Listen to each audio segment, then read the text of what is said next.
জুমলা জুমলা সরফ। এটা কি জুমলা জুমলা সরফ। এটা মাদ্রাসায় পড়ো, তোমাদের জন্য এটা প্রয়োজন। যারা স্কুলে পড়ো তোমরাও দেখলে তোমাদের উপকারে আসবে, ঠিক আছে, ক্ষতি হবে না। এটা কি জুমলা সরফ। তো এখানে জুমলা সরফের শুরুতে সকল কিতাবের প্রথমে প্রারম্ভে কি থাকে? বিসমিল্লাহির রহমানির রহিম। তো বিসমিল্লাহির রহমানির রহিম এটা যেহেতু আছে, এটা তো আমরা দেখতে হবে যে এটা তারকিব করে বিশ্লেষণ করতে হবে। বলো বিসমিল্লাহির রহমানির রহিম। তো যেহেতু মূল কিতাব, এটা তোমাদের সকলের বোধগম্যে নাও আসতে পারে। তো আমি এটা পড়াবো, সকলকে আমি পড়াবো, কিতাবটা আমি যতটুকু আমার সম্ভব আমি পড়াবো। তো এখন আমাদের বেসিক গুলো আগে জানতে হবে। যেহেতু আজকে প্রথম ক্লাস, আমি একটু হালকা একটু আলোচনা করব। এখন বিসমিল্লাহির রহমানির রহিম। এখন বিসমিল্লাহির রহমানির রহিমের ভিতর প্রথমে এটা কি? বা। এটা কি?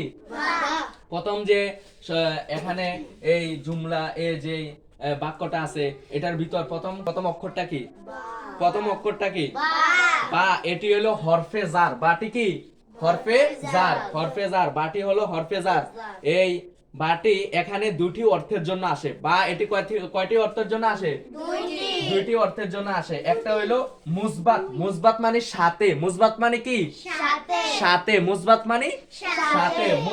মুসবাত মানে সাথে। তো আরেকটি অর্থের জন্য আসে, সেটা হলো ইস্তেআনাত। আরেকটি অর্থের জন্য আসে, সেটা হলো ইস্তেআনাত। এই ইস্তেআনাত অর্থ হলো সাহায্যে। কি? সাহায্যে। একটা হইছে বা দুটি অর্থের জন্য আসে। একটা হইছে মুসবাত, আরেকটা হইছে ইস্তেআনাত। মুসবাত হইলো সাথে, ইস্তেআনাত হইলো সাহায্যে। ইস্তেআনাত কি? সাহায্যে। হ্যাঁ, ইস্তেআনাত সাহায্যে। তো বা হরফটি এটি কি? মুবনি। বা হরফটি কি? এখানে যে বা হরফটি আছে, আমরা যে বা হরফটি দেখতে পাই, এটা কি? মুবনি। ঠিক আছে, এটা কি? মুবনি। এটা মুবনি। মুবনির আসল কি? সাকিন হওয়া। তো মুবনির আসল যেহেতু সাকিন হওয়া, এখানে সাকিন না হইয়া জের হইছে কেন? আমরা পড়ি না বিসমিল্লাহির রহমানির রহিম। তো এটা জের হইছে কেন? এখানে তো সাকিন হওয়ার কথা ছিল, এখানে জের হইছে কেন? যেহেতু মুবনির আসল সাকিন, তো সাকিন না হয়ে এখানে জের দিলাম কেন? তো মুবনির আসল সাকিন হওয়া শর্ত আমরা এখানে জের দিয়েছি কেন?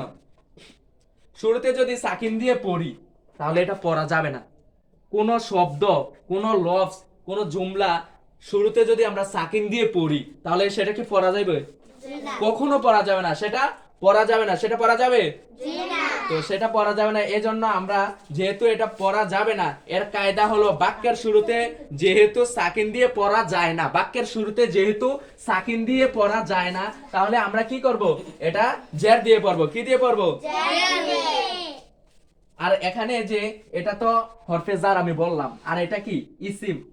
ঠিক আছে, এই ইসিম এটা নিয়ে দুইটি মত পাওয়া যায়। কয়টি মত পাওয়া যায়? এই ইসিম নিয়ে কয়টি মত পাওয়া যায়? এই ইসিম নিয়ে দুইটি মত পাওয়া যায়। দুইটি মত পাওয়া যায়। এক নাম্বার হলো দুইটি মত পাওয়া যায়। এই ইসিম নিয়ে কয়টি মত পাওয়া যায়? দুইটি মত পাওয়া যায়। একটা হলো বসরাবাসীদের মত। কার মত? বসরা বা বিস্ত্রী। বসরাবাসীদের মত। এবং আরেকটি হলো কুফাবাসী। কি বাসী? কুফাবাসী। একটা হলো বসরাবাসী বা বিস্ত্রীবাসী, আরেকটি হলো কুফাবাসী। তো বিস্ত্রীবাসীরা কি বলেন? ইসিমটা কি? সুমুবুন। কি? সুমুবুন দিয়ে পড়া যায়। মানে সুমুবুন মানে উঁচু। সুমুবুন মানে কি? উঁচু। সুমুবুন মানে উঁচু। আর যারা কুফাবাসী তারা কি বলে? বিসমু। কি বলে? বিসমু মানে নির্দেশন, মানে আল্লাহর নির্দেশন। অথবা যদি আমরা সুমুবুন দিয়ে পড়ি তাহলে এটা উঁচু, আল্লাহর মহত্ব বা এরকম উঁচু অর্থ বোঝায়। আর যদি আমরা কুফাবাসীদের যে মতটা পাওয়া যায় সে মত দিয়ে পড়ি তাহলে বিসমুন শব্দের অর্থ নির্দেশন। নির্দেশন কি? আল্লাহর নির্দেশন। নির্দেশন কি? আল্লাহর নির্দেশন। এখন কুফাবাসীর মত যদি আমরা পড়ি তাহলে এটা বিসমুন আল্লাহর নির্দেশন অর্থে আসবে। আর যদি আমরা এটা বসরা বা বিস্ত্রীবাসীর তাদের অভিমত অনুযায়ী, তাদের মত অনুযায়ী আমরা পড়ি তাহলে এটা কি হবে? উঁচু। সুমুবুন মানে কি? উঁচু। সুমুবুন মানে কি? উঁচু। সুমুবুন মানে হ্যাঁ। তাহলে আমরা এখানে বাটা কি? হরফে জার। ইসিমটা এটাও আমরা জানলাম। তারপরে এখন কি আসছে? আল্লাহ। ইসিমের পরে কি? আল্লাহ। ইসিমের পরে কি? তো আল্লাহ যে শব্দটি, এখানে কেউ বলেন আল্লাহ শব্দটি মুশতাক। কেউ কি বলেন? আল্লাহ শব্দটি মোশতাক। মোশতাক মোশতাক অর্থ কি জানো? মোশতাক এটা হলো এটা অন্য শব্দ থেকে নির্গত, মানে আরেকটা শব্দ থেকে এটা আসছে। কি শব্দ থেকে? আরেকটা শব্দ থেকে এটা আসছে, আরেকটা শব্দ থেকে কি হচ্ছে? আসছে। মোশতাক মানে মোশতাক তাকে বলে যেটা অন্য শব্দ থেকে বেরিয়ে আসে, অন্য শব্দ থেকে আসে, সেটাকে কি বলে? মোশতাক বলে। এটাকে কেউ কেউ বলেন আল্লাহ শব্দটি কি? আল্লাহ শব্দটি মোশতাক। কেউ কি বলেন আল্লাহ শব্দটি মোশতাক। আল্লাহ সবচেয়ে শক্তিশালী, সবচেয়ে শক্তিশালী, সবচেয়ে কি? সবচাইতে সবচাইতে শক্তিশালী মত ইমামে আজম, আমাদের ইমাম, আমরা যে মাযহাবের অনুসারী, সেই ইমামে আজম বলেন, যে ইমামে আজম আবু হানিফা রাদিয়াল্লাহু তাআলা আনহু, আবু হানিফা রাদিয়াল্লাহু তাআলা আনহু, সেই ইমামে আজম বলেন লাম ইয়ালিদ ওয়ালাম ইউলাদ, লাম ইয়ালিদ ওয়ালাম ইউলাদ। যেমনই ভাবে লাম ইয়ালিদ ওয়ালাম ইউলাদ, ঠিক তেমনি ভাবে লফজে আল্লাহটাও ইসমে জামেদ। লফজে আল্লাহটা কি? ইসমে জামেদ। লফজে আল্লাহটা কি? ইসমে জামেদ। লফজে আল্লাহটা কি? ইসমে জামেদ। প্রথমে একমত পাইলাম কি? মোশতাক, এটা অন্য শব্দ থেকে এসেছে। তারপরে আরেকটা শব্দ, দ্বিতীয়ত আমরা শব্দ আসলো কি? এটা কি? হ্যাঁ, ইমাম আবু হানিফা, আমাদের ইমাম, সেই ইমাম কি বলেন? ইমামে আজম বলেন এটা জামেদ, মানে এটা কোনো শব্দ থেকে বেরও হয় নাই, এটা দেখতেও কোনো শব্দ বের হয় না। এটা এমন একটা শব্দ, আল্লাহ যেমনই ভাবে আল্লাহ যেমনই ভাবে আল্লাহকে কেউ জন্ম দেয় নাই, আল্লাহ কাও হইতে জন্ম নেয় নাই, ঠিক তেমনই ভাবে আল্লাহ শব্দটা, এটা লফজে আল্লাহটি হইল জামেদ। এটা কারো থেকে নির্গত হয় নাই, কারো থেকে এটা থেকেও কোনো কিছু নির্গত বের হয় না। এটা কিছু জানলাম, এটা সম্পর্কে আমরা একটু জানলাম হালকা, এটা সম্পর্কে আমরা একটু কিছু জানলাম। তো এখন আমরা এখানে আসি যে রহমান রহিম, এটা কি? রহমান রহিম, প্রথম হচ্ছে রহমান, তারপর হচ্ছে এই দুইটি শব্দ হলো রহমান এবং রহিম, যে দুইটি শব্দ আছে, এই দুইটি শব্দ হচ্ছে ইসমে ফাইল মোবালাগা, ইসমে ফাইলে মোবালাগার সিগা, ইসমে ফাইলে মোবালাগার সিগা।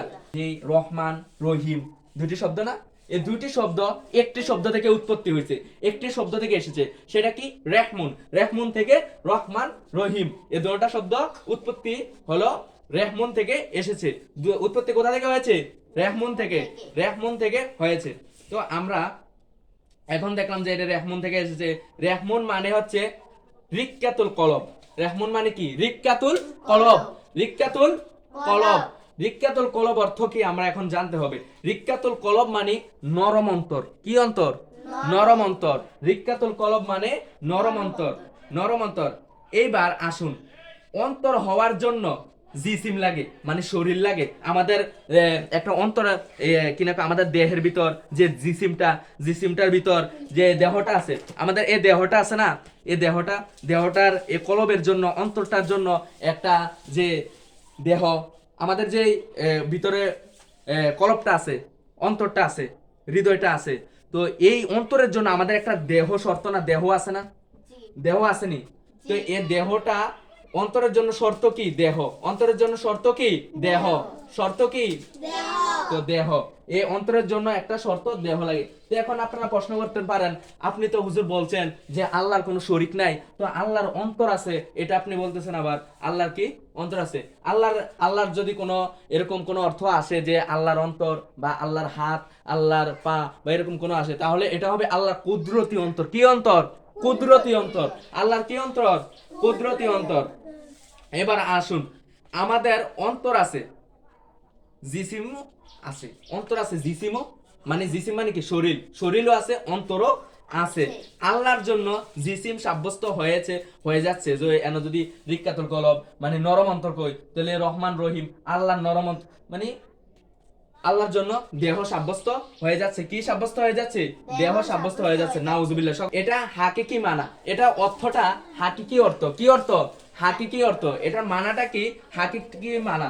এখানে উদ্দেশ্য হবে মাজাজি মানা। আমরা যদি হাকিকি মানা, এটা মানে এটার অর্থটা, এটার মানাটা কি? হাকিকি, আর এটার উদ্দেশ্য হবে মেজাজি। তো বালাগাতের একটি কায়দা আছে, জিক্রুল খাস, যেটা আমি পরে আসতেছি। তো এখানে আবার প্রশ্ন করতে পারেন, রহমান, এই একটা রহমান আর একটা রহিম আছে না, তো রহমানটাকে কেন আগে আনা হয়েছে? দুটোটাই তো ফেলে মোবালাগার সিগা, এই দুটোটা ফেলে মোবালাগার সিগা। তো দুটোটা ফেলে মোবালাগার সিগা হইলে তো একটাকে আগে আনছে আরেকটাকে পরে আনছে কেন? তো একটাকে আগে আনছে আরেকটাকে পরে আনছে কেন? এটারও আবার কিছু কারণ আছে, কারণ ছাড়া কোনো কিছু হয় না, কারণ আছে। এজন্য রহমানকে রহমানকে আগে আনছে, রহিমকে কি আনছে? পরে আনছে। রহিমকে কি আনছে? পরে আনছে। তো আরবে একটা কৌল আছে, কি আছে? কৌল মানে আরব দেশে একটা কি আছে? কথা আছে, কৌল আছে। জিয়াদাতুল মাবানি তাদাল্লু আলা জিয়াদাতিল মাআনি, তাদাল্লু আলা জিয়াদাতিল মাআনি। তো শব্দ যত বেশি হবে অর্থ তত বেশি হবে, শব্দ যত বেশি হবে অর্থ তত বেশি হবে, শব্দ যত বেশি হবে অর্থ কি তত বেশি হবে। তো এখানে আমরা দেখছি এখানে রা, এখানে কি একটা, কয়টা? একটা। হ্যাঁ দুইটা, কয়টা হয়েছে? তিনটা, চারটা, পাঁচটা। এখানে কয়টা অক্ষর? পাঁচটা অক্ষর। কয়টা অক্ষর? পাঁচটা অক্ষর। তো এখানে পাঁচটা অক্ষর, এখানে যেহেতু পাঁচটা অক্ষর, আর এখানে হইলো একটা, দুইটা, তিনটা, চারটা, ঠিক আছে? চারটা। তো এখানে পাঁচটা, এখানে চারটা। তো যেহেতু আরব দেশের একটা কৌল আমি বললাম, জিয়াদাতুল মাবানি তাদাল্লু আলা জিয়াদাতিল মানি, তাদাল্লু আলা জিয়াদাতিল মানি। তো যেহেতু অর্থ মানে শব্দ যত বেশি, শব্দ যত বেশি হয় অর্থ তত বেশি হয়। তাহলে এখানে আমরা দেখতেছি এখানে পাঁচটা শব্দ, এখানে কয়টা? চারটা শব্দ। তো এজন্য এটার অর্থ বেশি, এটার কি অর্থ বেশি, আর এটার অর্থ কম। এটার অর্থ বেশি, এটার অর্থ কম। তো এটার অর্থ বেশি এজন্য এটা আগে আনা হয়েছে, আর এটা অর্থ কম এজন্য পরে আনা হয়েছে। তো এটা রহমান মানে ওই দয়া, মানে আল্লাহর যে একটা দয়া, দয়া আছে না, আল্লাহর যে একটা দয়া।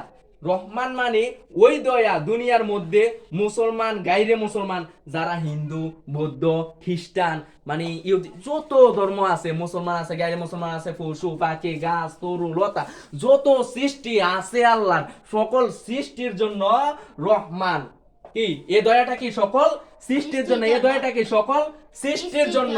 আল্লাহর যত সৃষ্টি আছে সকল সৃষ্টির জন্য এ দয়া রহমান ব্যবহার, এটা রহমান ব্যবহার হয়, ঠিক আছে? আল্লাহর সকল সৃষ্টির জন্য এ দয়া, কার জন্য? আল্লাহর সকল সৃষ্টির জন্য। মনে থাকবে, আল্লাহর সকল সৃষ্টির জন্য এ দয়া, আল্লাহর সকল সৃষ্টির জন্য এ দয়াটা আছে। যত 18,000, এক কথায় 18,000 মাখলুকাত, কি 18,000 মাখলুকাত মানে সকলের জন্য এ দয়া, সকলের জন্য এ দয়া, সকলের জন্য কি এ দয়া। আল্লাহর দয়া আমাদেরকে বাঁচিয়ে রাখছে, এটা কি আল্লাহর, এটা কি আল্লাহর দয়া। তো এটা হইছে আল্লাহ পাকের দয়া, ঠিক আছে? তো আল্লাহর দয়া আছে বলে আমরা বেঁচে আছি, আমরা খাবার খাইতেছি, ঠিক আছে? তো রহিম পরের যে শব্দটা, এখানে কয়টা অক্ষর?